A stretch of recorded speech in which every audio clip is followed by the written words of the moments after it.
बिस्मिल्लाहिर्रहमानिर्रहीम। अस्सलाम वालेकुम स्टूडेंट्स। आज की वीडियो में हम unit number 6.2 fluid friction and Stokes law को डिस्कस करेंगे। तो पहले फ्लूइड फ्रिक्शन को डिस्कस कर लेते हैं एंड देन उसके बाद हम लोग जो है स्टोक्स लॉ के ऊपर चलेंगे। फ्लूइड फ्रिक्शन क्या चीज़ है? देखें, जब भी आपका कोई ऑब्जेक्ट जो है वो फ्लूइड के अंदर जो है वो मूव करता है, अंडरस्टूड सी बात है कि कोई भी अगर एक सरफेस जो है वो दूसरी सरफेस के ऊपर मूव करेगा तो उसके अंदर उसके बीच में जो है वो फ्रिक्शन जनरेट हो जाती है, राइट। तो ऐसा ही फ्लूइड के साथ भी होता है। कोई ऑब्जेक्ट अगर फ्लूइड की सरफेस के ऊपर जो है वो मूव करने की कोशिश करता है तो फ्लूइड उसके ऊपर जो है वो रेजिस्टेंस अप्लाई करती है, that is called the fluid friction. तो फ्लूइड फ्रिक्शन को हम लोग यहाँ पर जो है वो डिफाइन करते हैं। The resistance offered by the fluid when an object is moving through fluid is called fluid friction. जब आपका कोई ऑब्जेक्ट जो है फ्लूइड के अंदर जो है मूव करता है तो हमारे पास जो है वो फ्लूइड फ्रिक्शन उसको जो है वो उसकी मोशन को रेजिस्ट करती है, सही। तो फ्रिक्शन को हमें अंडरस्टूड सी बात है कि फ्रिक्शन क्या है? रेजिस्टिव फोर्स है मोशन के लिए। जब भी आपका ऑब्जेक्ट मोशन करता है तो उसमें एक रेजिस्टिव फोर्स अप्लाई होती है, that is called the friction. तो बिल्कुल ऐसा है हमारे पास जो है वो फ्लूइड के अंदर भी हो रहा है कि जब आपका ऑब्जेक्ट जो है फ्लूइड के थ्रू यानी कि फ्लूइड के अंदर मूव कर रहा है तो फ्लूइड उसके ऊपर क्या करेगी? रेजिस्टिव फोर्स अप्लाई करेगी, यानी कि उसकी मोशन को रोकने की कोशिश करेगी, that is called the fluid friction, सही। अब फ्लूइड फ्रिक्शन जो है वो डिपेंड करती है बहुत सारे फैक्टर्स के ऊपर। 3-4 फैक्टर्स इनको हम लोग जो है यहाँ पर डिस्कस करेंगे। देखें, fluid friction depends upon the viscosity of the fluid. Viscosity का मतलब है कि इंटरनल यानी कि आपका जो लिक्विड है उसकी थिकनेस कितनी ज़्यादा है, जितनी ज़्यादा थिकनेस होगी उतनी ही ज़्यादा उसकी फ्लूइड फ्रिक्शन होगी। दूसरा क्या है? Speed of the object.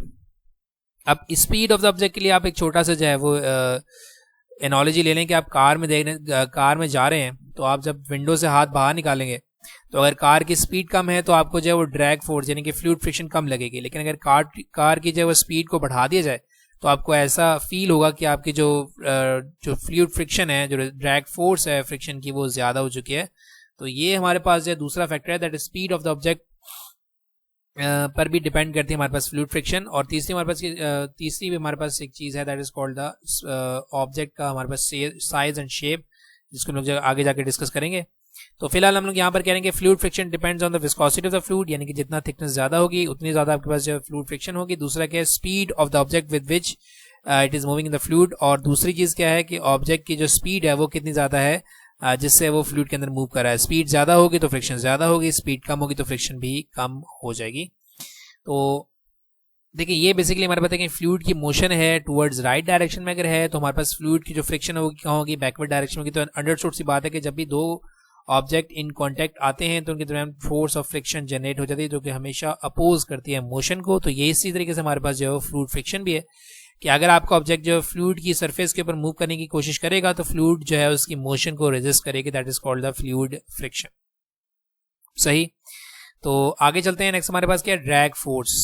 अब देखें, ये फ्लूइड फ्रिक्शन जो है बेसिकली फ्रिक्शन क्या करती है? आपकी मोशन को रोकने की कोशिश करती है, that is called the drag force, यानी कि रिटार्डिंग फोर्स। आपकी मोशन को रोकने वाली जो फोर्स है that is called the drag force. देखिए, when an object is moving through fluid, जब आपका ऑब्जेक्ट जो फ्लूइड के अंदर जाता है, the fluid exerted a retarding force that tends to reduce the speed of the object, सही। तो जब भी आपका ऑब्जेक्ट जो फ्लूइड के अंदर मूव करने की कोशिश करता है तो फ्लूइड क्या करता है? उसके ऊपर रिटार्डिंग फोर्स अप्लाई कर देता है और कोशिश करता है कि आपके जो ऑब्जेक्ट की स्पीड है उसको रिड्यूस किया जाए। This retarding force experience by an object moving through fluid is called the drag force. ये जो आप एक्सपीरियंस करते हैं ना फोर्स को, that is called the drag force. जैसे अभी मैंने आपको एग्जांपल दी थी कार वाली, उसी को हम लोग जो है यहाँ पर दोबारा डिस्कस करते हैं। If you stretch out your hand out of the window of a fast moving car, अगर आप हाथ को बाहर निकालोगे कार से, you can easily feel the existence of fluid friction. आपको ऐसा लगेगा कि कोई ऑब्जेक्ट मतलब कोई चीज़ आपकी हैंड को जो है वो बैकवर्ड डायरेक्शन के अंदर लेकर जा रही है, that is the drag force applied by the fluid, यानी कि हवा जो है वो आपकी हेयर को जो मतलब आपकी जो मोशन उसको रेजिस्ट करने की कोशिश कर रही है, that is called the drag force.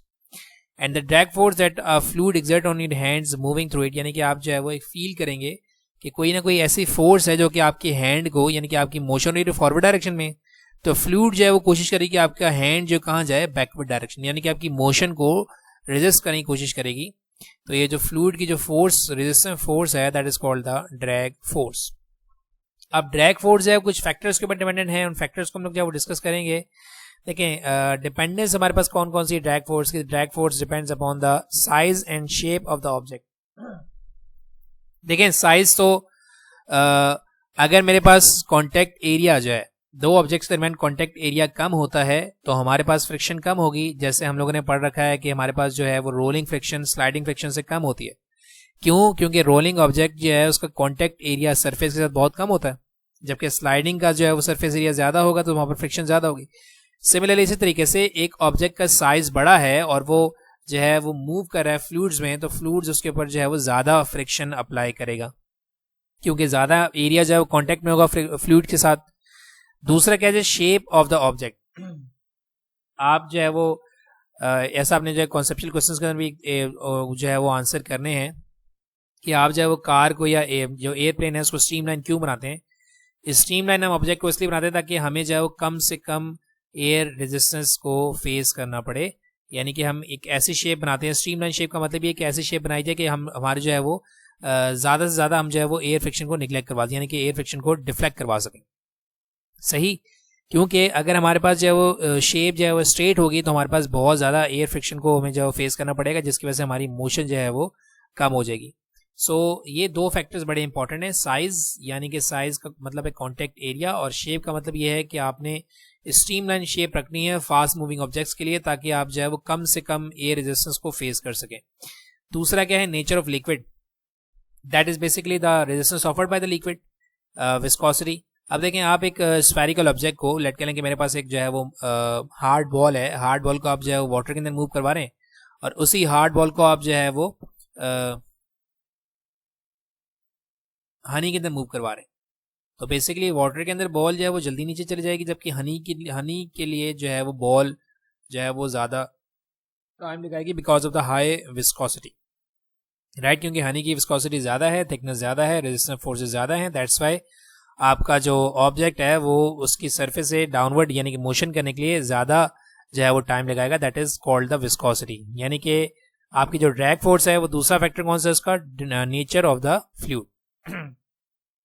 Third हमारे पास क्या है, speed of the object with which it is moving through fluids. अभी मैंने आपको बताया अगर कार की अगर कार की स्पीड कम है तो आपके हैंड पर जो ड्रैग फोर्स है वो कम होगी, लेकिन अगर आप कार की स्पीड को बढ़ा दोगे तो ड्रैग फोर्स भी क्या हो जाएगी, बढ़ जाएगी। यानी कि जो ड्रैग फोर्स है वो डिपेंड कर रही है speed of the object with which it is moving through fluids, यानी कि आप जब फ्लूइड के अंदर मूव कर रहे हैं तो आपकी स्पीड पर भी डिपेंडेंट है ड्रैग फोर्स। सही, तो ये तीन फैक्टर्स हैं जिनको बेसिकली डिस्क्राइब किया था एक साइंटिस्ट है जिनका नाम था स्टोक्स, उन्हीं ने जो है इन तीन फैक्टर्स को डिस्क्राइब किया था, that is called the Stokes law. तो हम जो है वो स्टोक्स लॉ को डिस्कस करते हैं। The viscous drag force on a spherical object can be expressed by mathematical expression known as Stokes law। मैंने आपको जो है पहली वीडियो के अंदर भी बताया था कि स्टोक्स लॉ के अकॉर्डिंग ही हम जो है वो कोफिशिएंट ऑफ विस्कोसिटी को कैलकुलेट कर सकते हैं, drag force exerted by the liquid को कैलकुलेट कर सकते हैं।